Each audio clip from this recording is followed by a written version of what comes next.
afternoon and happy Friday. Thanks for joining us on Midday at 12:30. I'm Amber Freeman. And I'm Monica Shearer. We just have our resident dancer. You know, Ellen, Kelly, and Ryan, all of them have a dancer. We have Jonathan Stewart, who's also modeled for us. He's doing some hip action over there. I love it. It's Friday. It's Friday, girl. It's sunny. Yes. I feel like we're having a heat wave almost, where it's like 40 degrees on my way over. I'm not going to go that far, but it is. When it's sunny, it makes it feel like it's so much better. It's not 13 degrees. And it's this illusion when you look out the window and you want to be out there. Yeah. And then you're like, oh. Almost. And then you open the door. Almost. Smacks you in the face. Yeah. Any weekend plans? Weekend plans. What is this weekend? Let's see. My son turns 9 on Monday. Are you having a birthday party? Well, we're not doing like a full-out birthday party, but he got to invite a buddy, and we're going to go out tonight and kind of do that whole thing. The night on the town for the 9-year-olds? Night on the town with the 9-year-olds. It's going to be amazing. It's a big Friday. I can't wait. No, that is exciting. Yeah, it's going to be fun. It's going to be fun. Good for you. All right. You have kiddos. Yes. Do you host Thanksgiving and Christmas at your house for like the family? Kind of, in a way. Like, we've done Thanksgiving at our house before, but it hasn't been like a super, it's more like a potluck. Like, hey, you bring this, hey, you bring this, and I'll provide this kind of thing.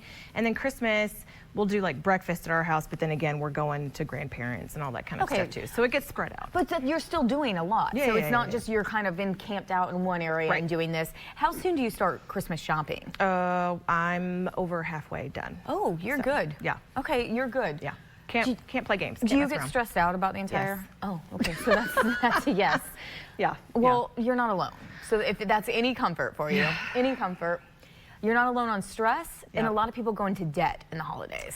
Yeah, I don't want to talk about that because I think my husband's watching. But yeah, I believe it. Well, we'll speak for you for a study. Perfect. We'll say a friend, over a quarter of Americans, friends, have gone into debt due to holiday spending. That's according to new research. I have a lot of head shakes in here. A survey of 2,000 Americans, who we are calling friends, they celebrate a winter holiday, found 28% have gone into debt during the holiday season.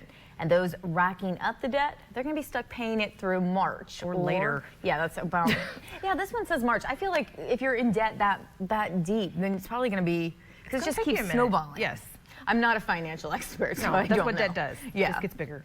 Well, this was conducted by Yelp, so you know it's official. It was commissioned by One Poll. This is a survey that revealed respondents plan to spend $972 exactly on holiday-related costs this year, but many are going to overspend on that. I feel like that's a low number, too, depending on how many family members and if you have kids. I don't know. Don't think about it. Don't think about it. Well, 53% of those surveyed say they have a budget for the holiday season, and millennials are most likely to have one. Is that shocking? 63%. That's 1/5 of those always stick to it. Do you make a budget? I attempt to make a budget, you know, that each individual's, I'm only, you know, I'm going to spend this much, and, you know, the kids all get the same amount. Children, if you're watching, everybody gets the same amount spent, you know, on them. And sometimes I'm really good. Sometimes I come under. So I feel like it all kind of evens out. But not all the time. That's funny you mentioned the kids, because my parents were so concise about it. Like if one of us got more money, we'd get like $4 in cash. Yeah. It's like, what? Yeah, my parents were always like that too. Like what one gets, the other one does. There's no. Yeah, you know, there was. I mean, there were like maybe even quarters, and I don't know. Here's some extra pennies. 32 cents in your stocking. That's my parents. So I'm glad to hear that's not alone. Yeah, I know. Well, okay. Of those who don't stick to their budget, the average person is going to overspend by how much do you think? I know you see the number there. So well, I mean, I see it, but I mean, I still say it's more than that. It's about $500. Yeah. $489. A quarter of those are going to overspend by more than that. Yep. That's a lot. It is a lot, but you get, if you're like, I try and do a little each like paycheck. Right. And so I don't keep a tally, like I don't keep a list, and I just kind of go as I go. And so then I feel like I haven't spent that much. Today I only spent $32, where, you know, when it adds up, it's probably $1,700 or something. It doesn't seem like really. Most people do that. So most people overspend, we know that. What about stress? What is the most stressful part of the holidays for you? If we're having anybody over, trying to keep my floors and stuff clean, and my kids keeping their rooms clean, and everything staying That's a big presentable. one, because apparently the most stressful way to celebrate the holidays is hosting a party or dinner. A dinny. I don't know what that is, a dinner. 51% say that. And having friends and family stay with them, 45% traveling to see, what do you think is more stressful, having people over or traveling to see people? I still say having people over, because you've got to keep your own space. And you never fully relax, I don't feel, when people are in your own house, because you cater and do all this kind of stuff. Right. Like, I feel like if my sister's family and them come over, I don't worry about it, right? Like, we'll stay around in our pajamas, it's not a big deal, and they know that my dog sheds and it's fine. But other people coming over, I tend to be a little more like, you know. Why, hello, I'm Butler Monica. Thank you for coming. Well, let us know. These are just kind of, we have all kinds of stats and stuff, and maybe we'll put them up on our Facebook page. Yep. Let us know what the most stressful part of the holidays is for you, not to give you more stress ahead of the time. And if you plan on overspending, I guess you don't plan on that. No, I don't.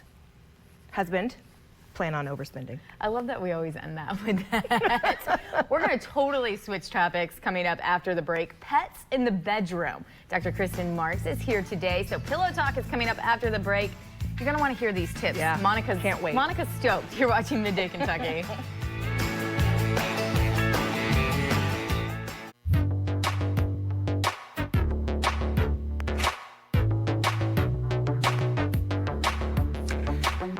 Thanks for staying with us. That music. I feel like we get new music every time you're here. Every time. We're gonna get. It's a, what is that, variation? There has to be a right term for that in the. Variation would suit. Oh, I was thinking like a technical Pillow Talk term. Oh, I don't have one of those for you. All right. Well, you do have the answers on a lot of other stuff. I do. You know her, Dr. Kristen Marks. She is our sex and relationship researcher and expert. Today we're going to talk about something. There are four-legged friends, and not in that way you're thinking. These are our pets in the bedroom. Where did we go? Wait. How are they thinking? I'm thinking dogs and cats. Yes, dogs and cats. Dogs and cats. Guys, be mature. Okay, so let's talk about pets in the bedroom. Yeah. And a lot of times, you know, our dogs and cats either sleep in our bed, they feel like that's their area. Exactly. And when you kick them out, it's not a happy day. It can be. I mean, right, yeah. For them. It depends, right? It depends. So have you trained your pet to like take those commands of like, okay, now's the time for you to get off of the bed? Do they feel like they're missing out on something? Like, it depends on your pet, right? How they handle that. Okay, so but in terms of how humans handle it, like, that's a more important piece that we can actually have a conversation around. We can't really control beyond like pet training, and I'm not a pet expert at all. So I can't like tell you how to train your pet in that way. But you can tell us, should we be allowing our pets in the bedroom while they have intimate moments?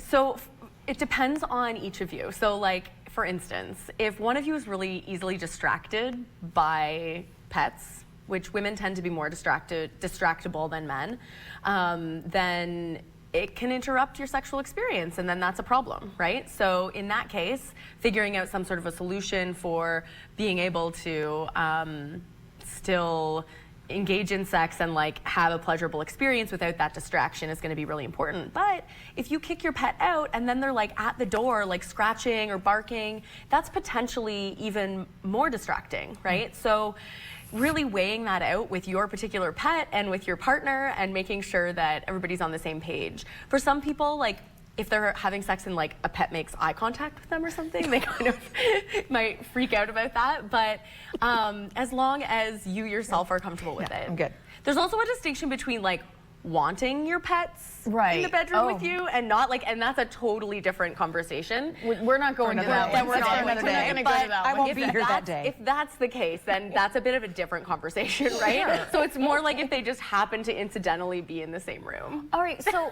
this is a question. Say you are recently, maybe newly dating somebody, it's kind of the first time. Do you have this conversation before, during, after? I mean, or does it just happen? Oh, yeah. Well, there's like really little research on this topic, so it's a pretty understudied area. But I will say that at least, I mean, if it's bothering you, bring it up, you know? Don't be afraid to say, hey, so what's up with the dog in the room while we're doing it, you know? That's an interesting, yeah, I think that there's ways that you can bring that up, and that would be the best way to say it. Like, so kind of distracting for me, or especially if the dog or the cat is not just sitting over at the side. Like if they're like jumping up on the bed, or like they're like sniffing things or they're doing, you know, that's not great, right? Like that is actually interrupting the experience. Sure. Yeah. I mean, we sleep with the dog in the bed. He's very used to his own space. He curls up and does the whole thing. So, I mean, I feel like my dog's pretty good about excusing himself, really. Right. So, yeah. Thanks the Lord. And if your dog also or your cat like takes commands, then typically they're good about, okay, get off, you know? Get out of the way. Now's your time. Now's not your time, But our director just said if your pet is judging you like this one, that's a problem. Real quick, Dr. Mark, what are some indications that it's disrupting?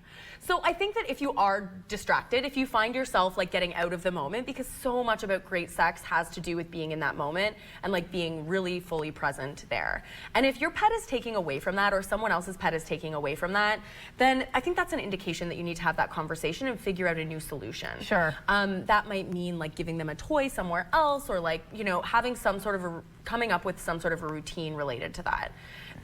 But if it's not taking away from the situation and like it's fine and it doesn't bother either of you, there's actually nothing inherently wrong with having a pet in the bedroom. It's an interesting topic because like as we said in the beginning, it's not something you often sit around and talk about or read about or anything like that. But where does your dog go when you have sex? No. Dr. Marks, Mark, do we get? I don't even know where How do you get in touch with me? Yes, you can get in touch with me on my website, KristenMark.com.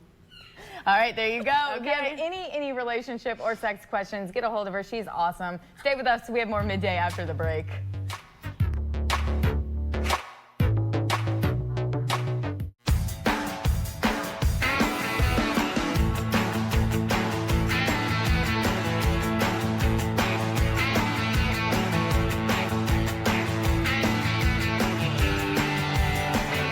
For staying with us. Last minute touches, right? Hey, this is real life. Not at all. Well, that just shows you're always hard at work, right? Perfectionist. Exactly. Perfection in action. We have Renata Riley from Renata's Bistro and Bar. Not only do you do that, I mean, you're hands-on. She offers an eclectic, I love that word, blend of unique new American food, wines, craft beers, and cocktails. With her today, though, she brought her catering coordinator, Candace, and we are talking catering, making life easy for the holidays. And I just want to like go right in for the mashed potatoes right now. I'm telling you what, that last segment has me a little nervous here, you know. So. Welcome to Midday. I'm like, man, they're in rare form today. This is perfect for us. We don't go in slow. I love it. Thank you for being here. I love it. I love coming here. You know that. But we have, you know, we're doing a lot of Thanksgiving and holiday catering. 'Tis the season to be eating, right? Yes, please. So. And Candace is my catering chef, and she does just a fantastic job. She's cooked all this for you all today, which we'll be leaving for you to eat. Oh my gosh. Right? Mashed potatoes, calling them. Butter. Right. Well, it's beautiful. The presentation, we know the food is fantastic. If you have not been there or had any of Renata's food, amazing. So we know that. But presentation, how important is that when we're doing catering events as well? Well, you see, I mean, I let Candace put all this together for me, and I came out and I'm like, wow, I mean, we've got the roasted garlic here, we've got some local pea shoots, you know, the French fried onions on the top. People eat with their eyes and long before they take a bite, so that food's got to look good. And then you got to follow it up with some great flavors, you know, and some unique Sure, stuff, that eclectic. Yeah. Well, what are you offering on your menu? Well, we've got a bourbon ginger glazed carrots, you know, our grilled ham, traditional pumpkin pie, pecan tarts, bourbon pecan tarts, the roasted turkey. You can have stuffed two ways. We also do prime rib, pork tenderloin with a southern Jezebel sauce that my grandmother's recipe from many years ago. Oh, wow. So, you know, fresh baked rolls, southern green beans with pork belly. It goes on and on. There's anything and everything. Oh my God. It's you know, if you can think it, we can do it.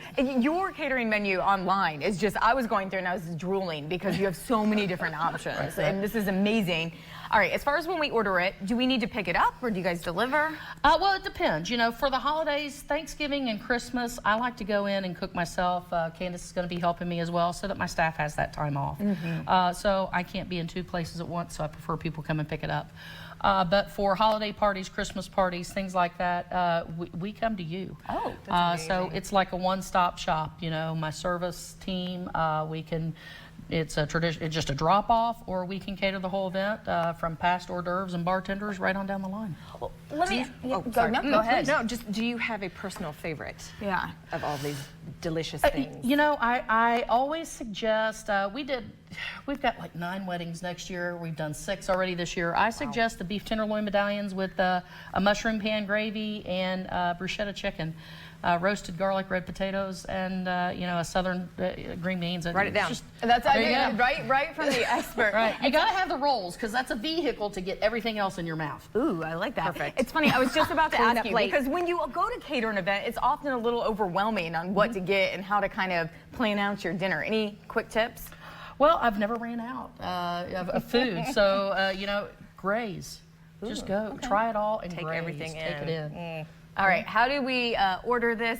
Pick out our menu, have it all done. It's easy. Yeah, it's fairly easy. You can either get online and go to renatas.com, or you can call the store and speak with one of our catering administrators who like to handle all of the booking of the event. Sure, and I'm sure you can help us out when we call, and if we have any questions as far as what goes best with what. How much and all the things. All the things. Yeah. Well, there is all the All of it. information right there. Thank you so much for bringing all this in. This is amazing. Yeah. We already talked about eating the garlic. Right. I mean, it's right down to the garnishes and everything. Good to go. Absolutely. Make your life easy. Call Renata. Call Candace. Have them cater all your events. Even the weekend. It's a good weekend to do that. Go in and go to a restaurant. Have a great one. We'll see you again Monday.